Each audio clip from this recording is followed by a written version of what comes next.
I had called upon my friend Sherlock Holmes upon the second morning after Christmas, with the intention of wishing him the compliments of the season.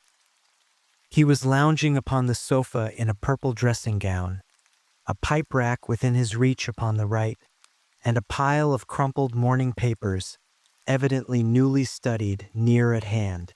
Beside the couch was a wooden chair, and on the angle of the back hung a very seedy and disreputable hard felt hat, much the worse for wear, and cracked in several places. A lens and a forceps lying upon the seat of the chair suggested that the hat had been suspended in this manner for the purpose of examination. "You are engaged," said I. "Perhaps I interrupt you." "Not at all. I am glad to have a friend with whom I can discuss my results. The matter is a perfectly trivial 1 inch." He jerked his thumb in the direction of the old hat. "But there are points in connection with it which are not entirely devoid of interest and even of instruction." I seated myself in his armchair and warmed my hands before his crackling fire, for a sharp frost had set in, and the windows were thick with the ice crystals. "I suppose," I remarked, "that, homely as it looks, this thing has some deadly story linked on to it, that it is the clue which will guide you in the solution of some mystery and the punishment of some crime." "No, no, no crime," said Sherlock Holmes, laughing. "Only one of those whimsical little incidents which will happen when you have 4 million human beings all jostling each other within the space of a few square miles. Amid the action and reaction of so dense a swarm of humanity, every possible combination of events may be expected to take place, and many a little problem will be presented which may be striking and bizarre without being criminal. We have already had experience of such. So much so," I remarked, "that of the last 6 cases which I have added to my notes, 3 have been entirely free of any legal crime." "Precisely. You allude to my attempt to recover the Irene Adler papers, to the singular case of Miss Mary Sutherland, and to the adventure of the man with the twisted lip. Well, I have no doubt that this small matter will fall into the same innocent category. You know Peterson, the commissionaire?" "Yes. It is to him that this trophy belongs." "It is his hat." "No, no, he found it. Its owner is unknown. I beg that you will look upon it not as a battered billycock, but as an intellectual problem. And first, as to how it came here. It arrived upon Christmas morning, in company with a good fat goose, which is, I have no doubt, roasting at this moment in front of Peterson's fire. The facts are these. About 4 o'clock on Christmas morning, Peterson, who, as you know, is a very honest fellow, was returning from some small jollification and was making his way homeward down Tottenham Court Road. In front of him he saw, in the gaslight, a tallish man, walking with a slight stagger and carrying a white goose slung over his shoulder. As he reached the corner of Goodge Street, a row broke out between this stranger and a little knot of roughs. One of the latter knocked off the man's hat, on which he raised his stick to defend himself and, swinging it over his head, smashed the shop window behind him. Peterson had rushed forward to protect the stranger from his assailants.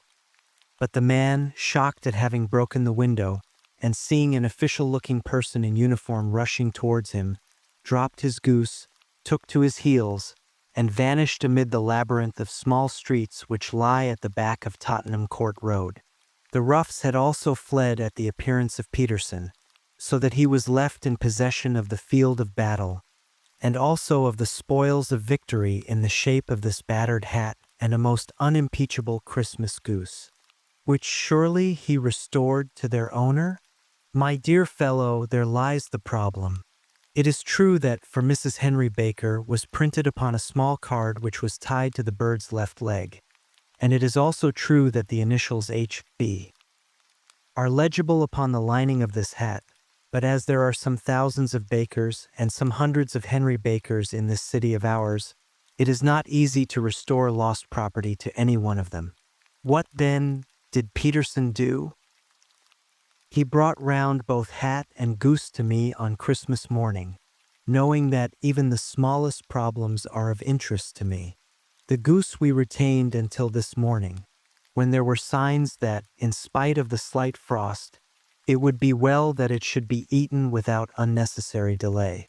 Its finder has carried it off, therefore, to fulfill the ultimate destiny of a goose, while I continue to retain the hat of the unknown gentleman who lost his Christmas dinner.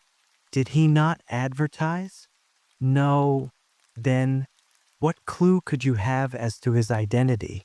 Only as much as we can deduce. From his hat. Precisely. But you are joking. What can you gather from this old battered felt? Here is my lens. You know my methods. What can you gather yourself as to the individuality of the man who has worn this article? I took the tattered object in my hands and turned it over rather ruefully. It was a very ordinary black hat of the usual round shape, hard and much the worse for wear. The lining had been of red silk, but was a good deal discolored. There was no maker's name, but, as Holmes had remarked, the initials H.B. were scrawled upon one side. It was pierced in the brim for a hat securer, but the elastic was missing. For the rest, it was cracked, exceedingly dusty, and spotted in several places, although there seemed to have been some attempt to hide the discolored patches by smearing them with ink. "I can see nothing," said I, handing it back to my friend. "On the contrary, Watson, you can see everything. You fail, however, to reason from what you see. You are too timid in drawing your inferences. Then, pray tell me what it is that you can infer from this hat?" He picked it up and gazed at it in the peculiar introspective fashion which was characteristic of him.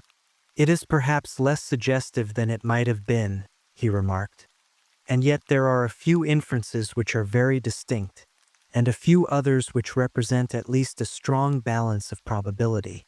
That the man was highly intellectual is of course obvious upon the face of it, and also that he was fairly well-to-do within the last 3 years, although he has now fallen upon evil days. He had foresight, but has less now than formerly, pointing to a moral retrogression, which, when taken with the decline of his fortunes, seems to indicate some evil influence, probably drink, at work upon him. This may account also for the obvious fact that his wife has ceased to love him. My dear Holmes, he has, however, retained some degree of self-respect," he continued, disregarding my remonstrance. "He is a man who leads a sedentary life, goes out little, is out of training entirely, is middle-aged, has grizzled hair which he has had cut within the last few days, and which he anoints with lime cream. These are the more patent facts which are to be deduced from his hat. Also, by the way, that it is extremely improbable that he has gas laid on in his house." "You are certainly joking, Holmes." "Not in the least. Is it possible that even now, when I give you these results, you are unable to see how they are attained? I have no doubt that I am very stupid, but I must confess that I am unable to follow you.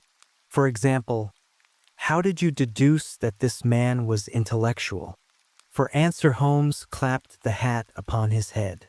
It came right over the forehead and settled upon the bridge of his nose. "It is a question of cubic capacity," said he. "A man with so large a brain must have something in it. The decline of his fortunes, then? This hat is 3 years old. These flat brims curled at the edge came in then. It is a hat of the very best quality. Look at the band of ribbed silk and the excellent lining. If this man could afford to buy so expensive a hat 3 years ago, and has had no hat since, then he has assuredly gone down in the world. Well, that is clear enough, certainly. But how about the foresight and the moral retrogression?" Sherlock Holmes laughed. "Here is the foresight. said he, putting his finger upon the little disc and loop of the hat securer. "They are never sold upon hats. If this man ordered one, it is a sign of a certain amount of foresight, since he went out of his way to take this precaution against the wind. But since we see that he has broken the elastic and has not troubled to replace it, it is obvious that he has less foresight now than formerly, which is a distinct proof of a weakening nature. On the other hand, he has endeavored to conceal some of these stains upon the felt by daubing them with ink, which is a sign that he has not entirely lost his self-respect. Your reasoning is certainly plausible. The further points that he is middle-aged, that his hair is grizzled, that it has been recently cut, and that he uses lime cream are all to be gathered from a close examination of the lower part of the lining. The lens discloses a large number of hair ends, clean cut by the scissors of the barber. They all appear to be adhesive, and there is a distinct odor of lime cream. This dust, you will observe, is not the gritty, gray dust of the street, but the fluffy brown dust of the house, showing that it has been hung up indoors most of the time, while the marks of moisture upon the inside are proof positive that the wearer perspired very freely, and could therefore hardly be in the best of training. But his wife, you said that she had ceased to love him. This hat has not been brushed for weeks. When I see you, my dear Watson, with a week's accumulation of dust upon your hat, and when your wife allows you to go out in such a state, I shall fear that you also have been unfortunate enough to lose your wife's affection. But he might be a bachelor. Nay, he was bringing home the goose as a peace offering to his wife. Remember the card upon the bird's leg. You have an answer to everything. But how on earth do you deduce that the gas is not laid on in his house? One tallow stain or even two might come by chance, but when I see no less than 5, I think that there can be little doubt that the individual must be brought into frequent contact with burning tallow, walks upstairs at night probably with his hat in one hand and a guttering candle in the other. Anyhow, he never got tallow stains from a gas jet. Are you satisfied? Well, it is very ingenious, said I, laughing. But since, as you said just now, there has been no crime committed, and no harm done save the loss of a goose, all this seems to be rather a waste of energy. Sherlock Holmes had opened his mouth to reply, when the door flew open, and Peterson, the commissionaire, rushed into the apartment with flushed cheeks and the face of a man who is dazed with astonishment. "The goose, Mr. Holmes." "The goose, sir," he gasped. "Eh? What of it, then? Has it returned to life and flapped off through the kitchen window?" Holmes twisted himself round upon the sofa to get a fairer view of the man's excited face. "See here, sir. See what my wife found in its crop." He held out his hand and displayed upon the center of the palm a brilliantly scintillating blue stone, rather smaller than a bean in size, but of such purity and radiance that it twinkled like an electric point in the dark hollow of his hand. Sherlock Holmes sat up with a whistle. "By Jove, Peterson," said he, "this is treasure trove indeed. I suppose you know what you have got. A diamond, sir? Precious stone. It cuts into glass as though it were putty. It's more than a precious stone. It is the precious stone." "Not the Countess of Morker's Blue Carbuncle," I ejaculated. "Precisely so. I ought to know its size and shape, seeing that I have read the advertisement about it in the Times every day lately. It is absolutely unique, and its value can only be conjectured. But the reward offered of £1,000 is certainly not within a 20th part of the market price." £1,000! Great Lord of mercy! The commissionaire plumped down into a chair and stared from one to the other of us. "That is the reward, and I have reason to know that there are sentimental considerations in the background which would induce the Countess to part with half her fortune if she could but recover the gem. It was lost, if I remember aright, at the Hotel Cosmopolitan," I remarked. Precisely so on December 22nd, just 5 days ago. John Horner, a plumber, was accused of having abstracted it from the lady's jewel case. The evidence against him was so strong that the case has been referred to the assizes. I have some account of the matter here, I believe. He rummaged amid his newspapers, glancing over the dates, until at last he smoothed one out, doubled it over, and read the following paragraph. Hotel Cosmopolitan Jewel Robbery. John Horner, 26, plumber, was brought up upon the charge of having upon the 22nd dynasty abstracted from the jewel case of the Countess of Morcar the valuable gem known as the Blue Carbuncle. James Ryder, upper attendant at the hotel, gave his evidence to the effect that he had shown Horner up to the dressing room of the Countess of Morcar upon the day of the robbery in order that he might solder the second bar of the grate, which was loose. He had remained with Horner some little time, but had finally been called away. On returning, he found that Horner had disappeared, that the bureau had been forced open, and that the small morocco casket in which, as it afterwards transpired, the Countess was accustomed to keep her jewel, was lying empty upon the dressing table. Ryder instantly gave the alarm, and Horner was arrested the same evening. But the stone could not be found either upon his person or in his rooms. Catherine Cusack, maid to the Countess, deposed to having heard Ryder's cry of dismay on discovering the robbery, and to having rushed into the room, where she found matters as described by the last witness. Inspector Bradstreet, B Division, gave evidence as to the arrest of Horner, who struggled frantically and protested his innocence in the strongest terms. Evidence of a previous conviction for robbery having been given against the prisoner, the magistrate refused to deal summarily with the offense, but referred it to the assizes. Horner, who had shown signs of intense emotion during the proceedings, fainted away at the conclusion and was carried out of court. So much for the police court, said Holmes thoughtfully, tossing aside the paper. The question for us now to solve is the sequence of events leading from a rifled jewel case at one end to the crop of a goose in Tottenham Court Road at the other. You see, Watson, our little deductions have suddenly assumed a much more important and less innocent aspect. Here is the stone. The stone came from the goose, and the goose came from Mr. Henry Baker, the gentleman with the bad hat and all the other characteristics with which I have bored you. So now we must set ourselves very seriously to finding this gentleman and ascertaining what part he has played in this little mystery. To do this, we must try the simplest means first, and these lie undoubtedly in an advertisement in all the evening papers. If this fail, I shall have recourse to other methods. What will you say?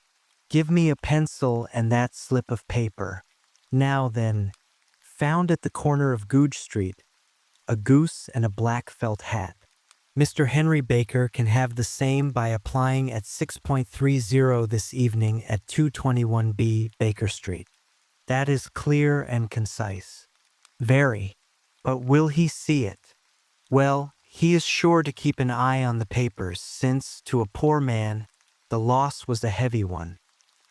He was clearly so scared by his mischance in breaking the window and by the approach of Peterson that he thought of nothing but flight. But since then he must have bitterly regretted the impulse which caused him to drop his bird. Then, again, the introduction of his name will cause him to see it, for everyone who knows him will direct his attention to it. Here you are, Peterson. Run down to the advertising agency and have this put in the evening papers. In which, sir? Oh, in the Globe, Star, Pall Mall, St. James's, Evening News, Standard, Echo, and any others that occur to you. Very well, sir. And this stone? Ah, yes, I shall keep the stone. Thank you. And I say, Peterson, just buy a goose on your way back and leave it here with me. For we must have one to give to this gentleman in place of the one which your family is now devouring. When the commissionaire had gone, Holmes took up the stone and held it against the light. "It's a bonny thing," said he. "Just see how it glints and sparkles. Of course it is a nucleus and focus of crime. Every good stone is. They are the devil's pet baits. In the larger and older jewels, every facet may stand for a bloody deed. This stone is not yet 20 years old. It was found in the banks of the Amoy River in southern China and is remarkable in having every characteristic of the carbuncle, save that it is blue in shade instead of ruby red. In spite of its youth, it has already a sinister history. There have been 2 murders, a vitriol throwing, a suicide, and several robberies brought about for the sake of this 40-grain weight of crystallized charcoal. Who would think that so pretty a toy would be a purveyor to the gallows and the prison? I'll lock it up in my strong box now and drop a line to the Countess to say that we have it. Do you think that this man Horner is innocent? I cannot tell. Well, then, do you imagine that this other one, Henry Baker, had anything to do with the matter? It is, I think, much more likely that Henry Baker is an absolutely innocent man, who had no idea that the bird which he was carrying was of considerably more value than if it were made of solid gold. That, however, I shall determine by a very simple test if we have an answer to our advertisement. And you can do nothing until then? Nothing. In that case, I shall continue my professional round. But I shall come back in the evening at the hour you have mentioned, for I should like to see the solution of so tangled a business. Very glad to see you. I dine at 7. There is a woodcock, I believe. By the way, in view of recent occurrences, perhaps I ought to ask Mrs. Hudson to examine its crop.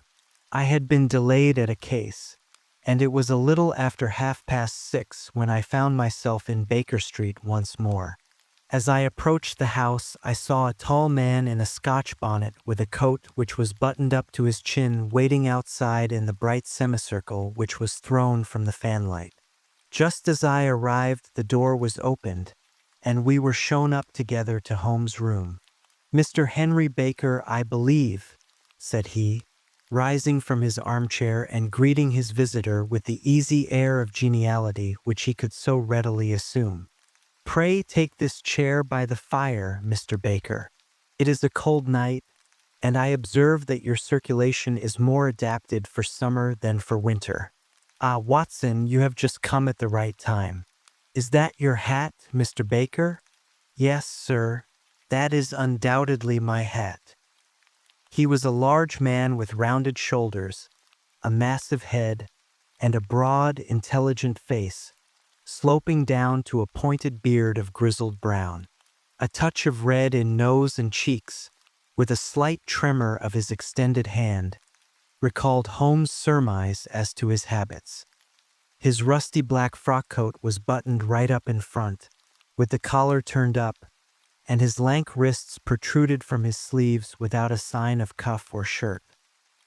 He spoke in a slow staccato fashion, choosing his words with care, and gave the impression generally of a man of learning and letters who had had ill usage at the hands of fortune.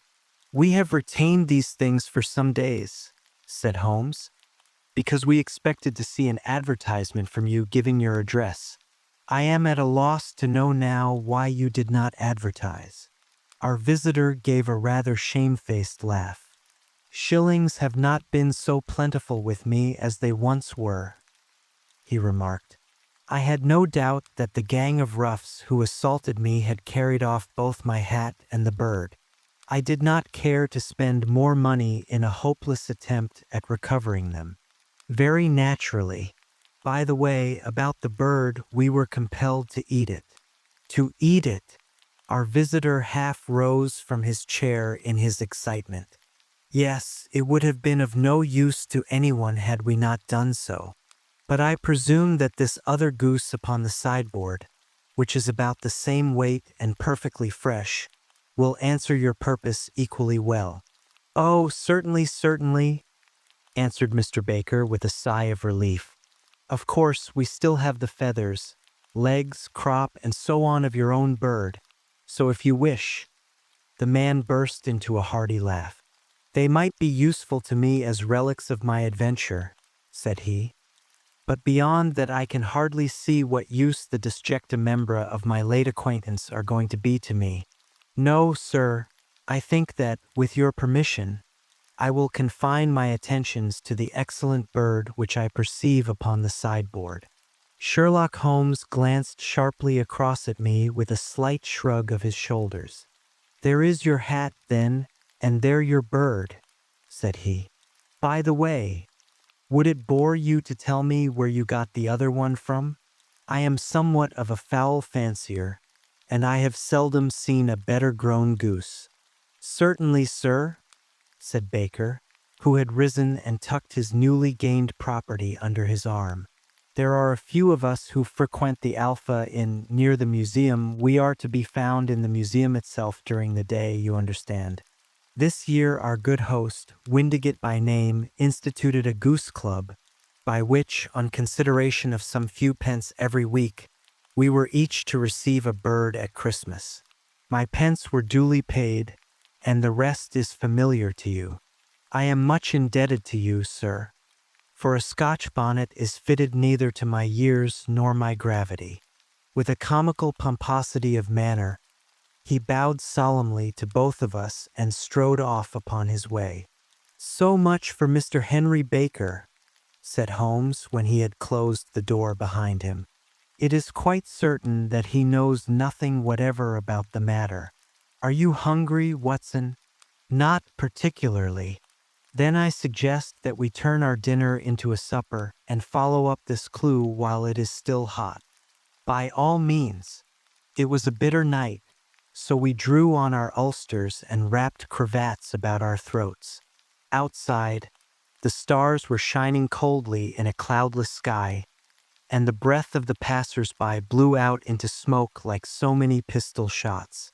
Our footfalls rang out crisply and loudly as we swung through the Doctor's Quarter, Wimpole Street, Harley Street, and so through Wigmore Street into Oxford Street. In a quarter of an hour we were in Bloomsbury at the Alpha Inn, which is a small public house at the corner of one of the streets which runs down into Holborn. Holmes pushed open the door of the private bar and ordered 2 glasses of beer from the ruddy-faced, white-aproned landlord. Your beer should be excellent if it is as good as your geese, said he. My geese? The man seemed surprised. Yes, I was speaking only half an hour ago to Mr. Henry Baker, who was a member of your goose club. Ah, yes, I see. But you see, sir, them's not our geese. Indeed. Whose, then? Well, I got the 2 dozen from a salesman in Covent Garden. Indeed? I know some of them. Which was it? Breckenridge is his name. Ah, I don't know him. Well, here's your good health, landlord, and prosperity to your house. Good night. Now for Mr. Breckenridge, he continued, buttoning up his coat as we came out into the frosty air. Remember, Watson, that though we have so homely a thing as a goose at one end of this chain, we have at the other a man who will certainly get 7 years penal servitude unless we can establish his innocence. It is possible that our inquiry may but confirm his guilt, but in any case we have a line of investigation which has been missed by the police and which a singular chance has placed in our hands. Let us follow it out to the bitter end. Faces to the south, then, and quick march. We passed across Holborn, down in Dell Street, and so through a zigzag of slums to Covent Garden Market. One of the largest stalls bore the name of Breckenridge upon it, and the proprietor, a horsey-looking man, with a sharp face and trim side whiskers, was helping a boy to put up the shutters. Good evening. It's a cold night, said Holmes. The salesman nodded and shot a questioning glance at my companion. Sold out of geese, I see, continued Holmes, pointing at the bare slabs of marble. Let you have 500 tomorrow morning. That's no good. Well, there are some on the stall with the gas flare. Ah, but I was recommended to you. Who by? The landlord of the Alpha. Oh, yes. I sent him a couple of dozen.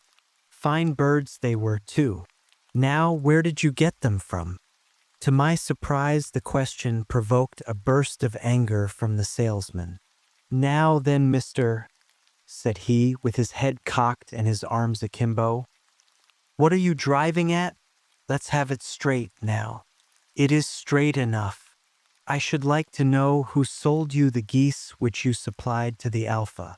Well then, I shan't tell you. So now. Oh, it is a matter of no importance. But I don't know why you should be so warm over such a trifle. Warm?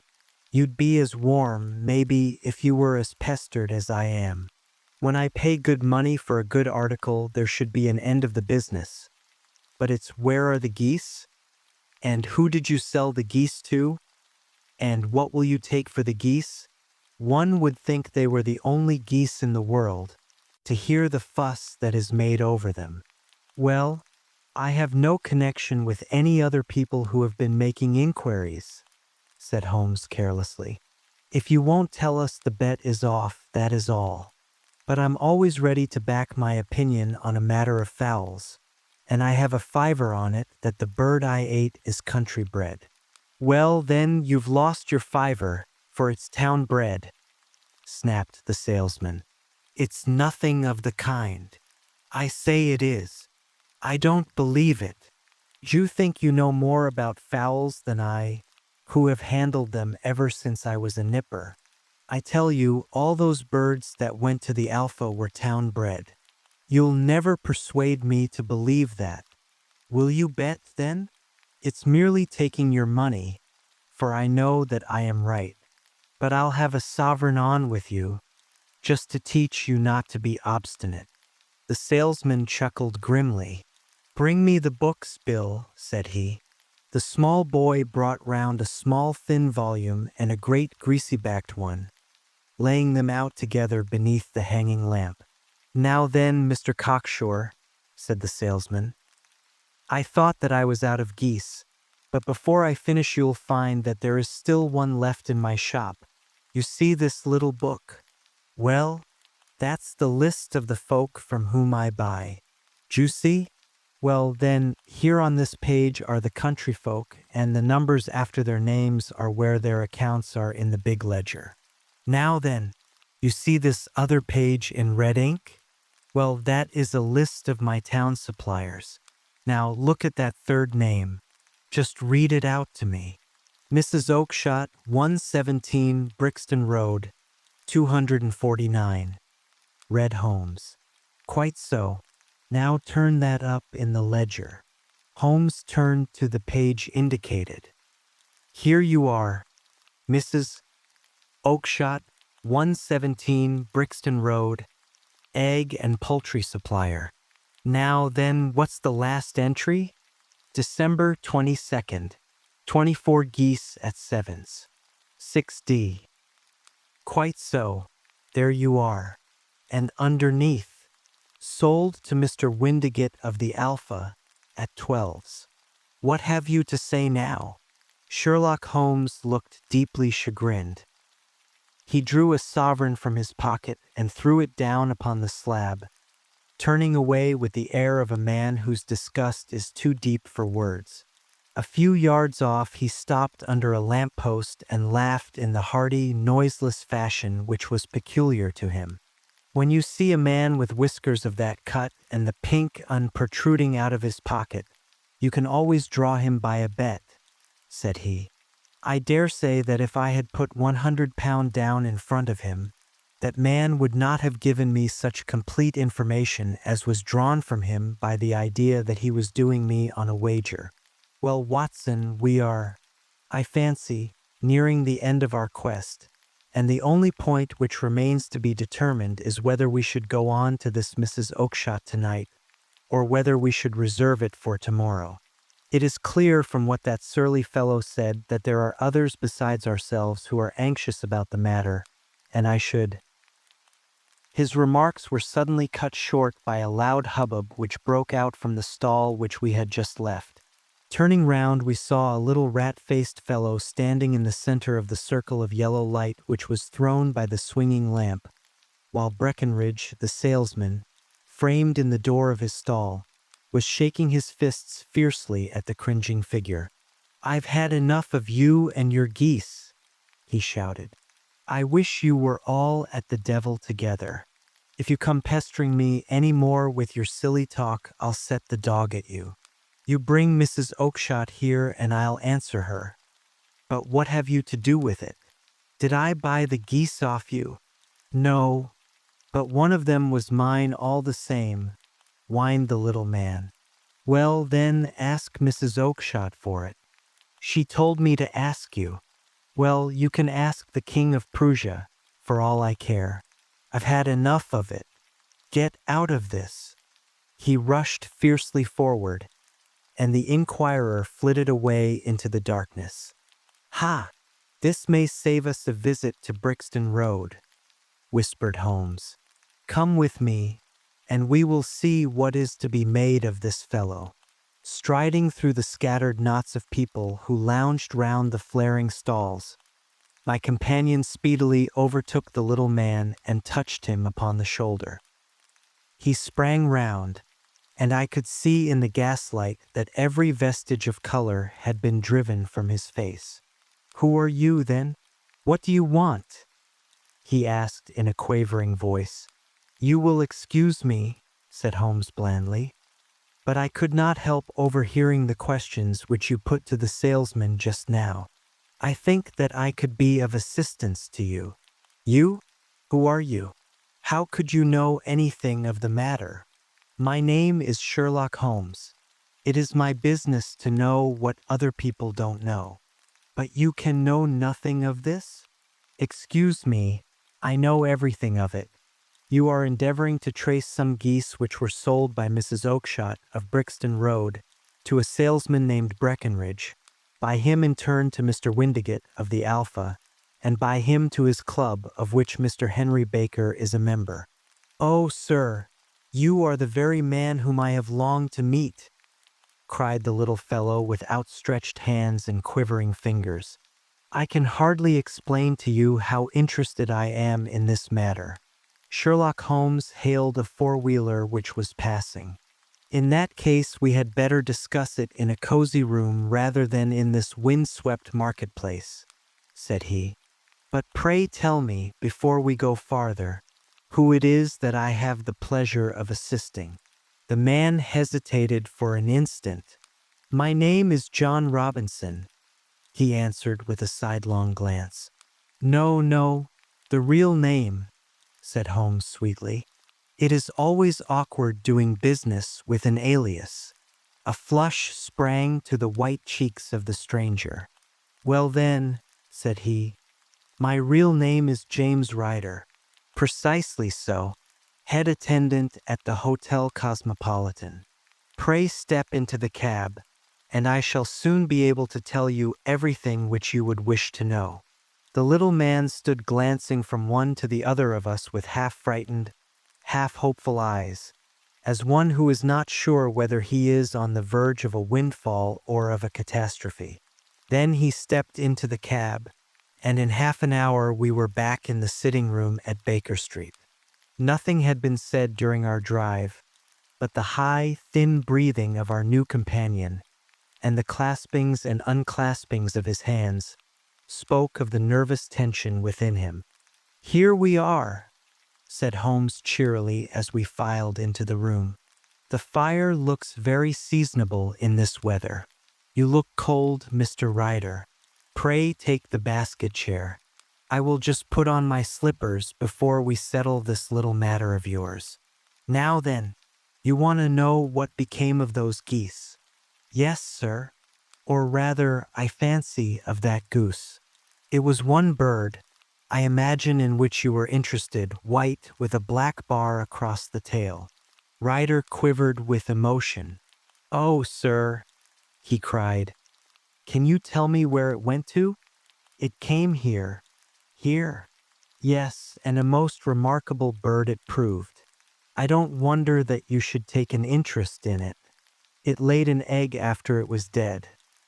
The bonniest, brightest little blue egg that ever was seen. I have it here in my museum. Our visitor staggered to his feet and clutched the mantelpiece with his right hand.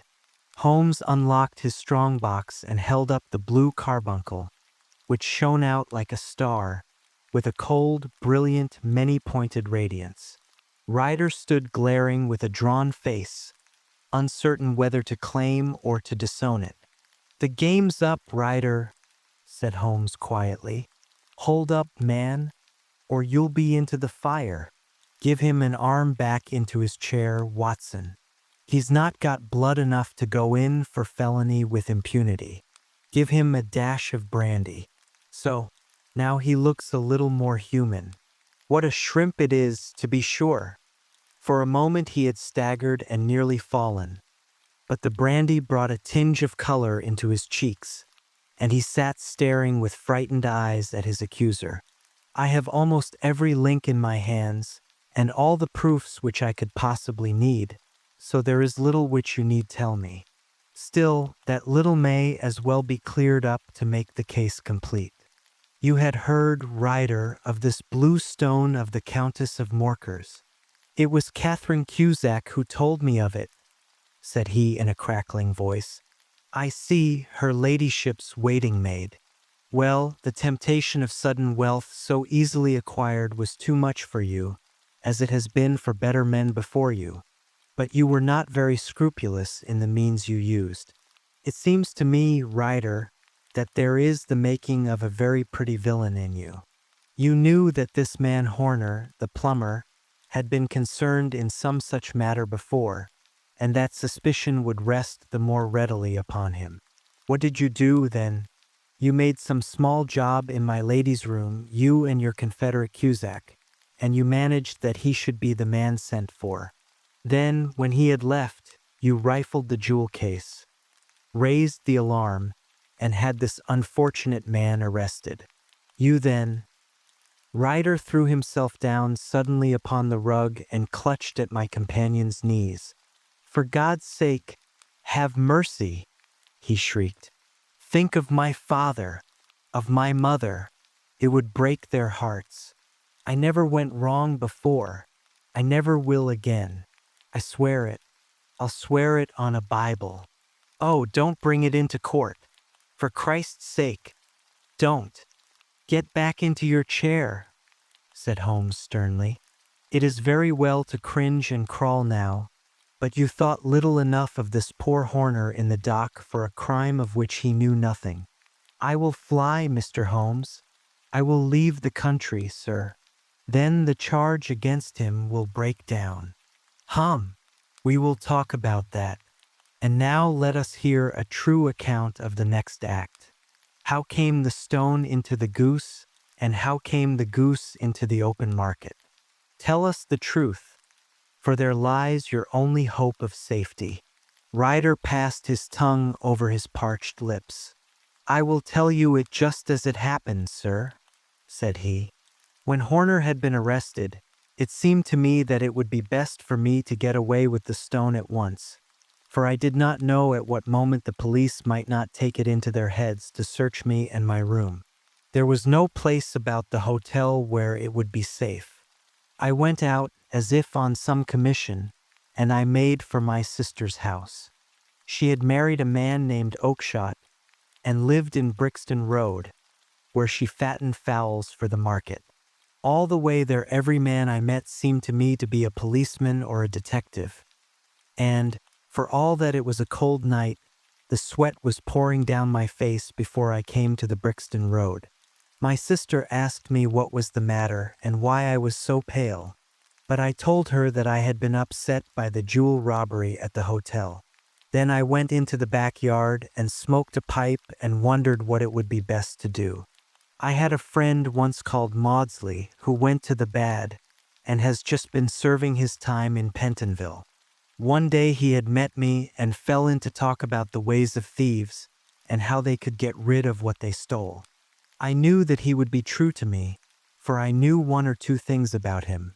So I made up my mind to go right on to Kilburn, where he lived, and take him into my confidence. He would show me how to turn the stone into money, but how to get to him in safety. I thought of the agonies I had gone through in coming from the hotel. I might at any moment be seized and searched, and there would be the stone in my waistcoat pocket. I was leaning against the wall at the time and looking at the geese which were waddling about round my feet, and suddenly an idea came into my head which showed me how I could beat the best detective that ever lived. My sister had told me some weeks before that I might have the pick of her geese for a Christmas present, and I knew that she was always as good as her word. I would take my goose now, and in it I would carry my stone to Kilburn. There was a little shed in the yard, and behind this I drove one of the birds, a fine big one, white with a barred tail. I caught it, and prying its bill open, I thrust the stone down its throat as far as my finger could reach. The bird gave a gulp, and I felt the stone pass along its gullet and down into its crop. But the creature flapped and struggled, and out came my sister to know what was the matter. As I turned to speak to her, the brute broke loose and fluttered off among the others. "Whatever were you doing with that bird, Jem?" says she. "Well," said I, "you said you'd give me one for Christmas, and I was feeling which was the fattest." "Oh," says she, "we've set yours aside for you, Jem's bird, we call it. It's the big white one over yonder. There's 26 of them, which makes one for you, and one for us, and 2 dozen for the market." "Thank you, Maggie," says I, "but if it is all the same to you, I'd rather have that one I was handling just now." "The other is a good 3 pound heavier," said she, "and we fattened it expressly for you." "Never mind. I'll have the other, and I'll take it now," said I. "Oh, just as you like," said she, a little huffed. "Which is it you want, then?" "That white one with the barred tail, right in the middle of the flock." "Oh, very well. Kill it and take it with you." Well, I did what she said, Mr. Holmes, and I carried the bird all the way to Kilburn. I told my pal what I had done, for he was a man that it was easy to tell a thing like that to. He laughed until he choked, and we got a knife and opened the goose. My heart turned to water, for there was no sign of the stone, and I knew that some terrible mistake had occurred. I left the bird, rushed back to my sister's, and hurried into the backyard. There was not a bird to be seen there. "Where are they all, Maggie?" I cried. "Gone to the dealers, Jem." "Which dealers?" "Breckenridge of Covent Garden." "But was there another with a barred tail?" I asked. "The same as the one I chose?" "Yes, Jem. There were 2 barred-tailed ones, and I could never tell them apart." "Well, then, of course I saw it all, and I ran off as hard as my feet would carry me to this man Breckenridge. But he had sold the lot at once, and not one word would he tell me as to where they had gone. You heard him yourselves tonight. Well, he has always answered me like that. My sister thinks that I am going mad. Sometimes I think that I am myself. And now I am myself a branded thief, without ever having touched the wealth for which I sold my character. God help me! God help me!" He burst into convulsive sobbing, with his face buried in his hands. There was a long silence, broken only by his heavy breathing and by the measured tapping of Sherlock Holmes' fingertips upon the edge of the table. Then my friend rose and threw open the door. "Get out," said he. "What, sir?" "Oh, heaven bless you! No more words. Get out." And no more words were needed. There was a rush, a clatter upon the stairs, the bang of a door, and the crisp rattle of running footfalls from the street. "After all, Watson," said Holmes, reaching up his hand for his clay pipe, "I am not retained by the police to supply their deficiencies. If Horner were in danger, it would be another thing. But this fellow will not appear against him, and the case must collapse.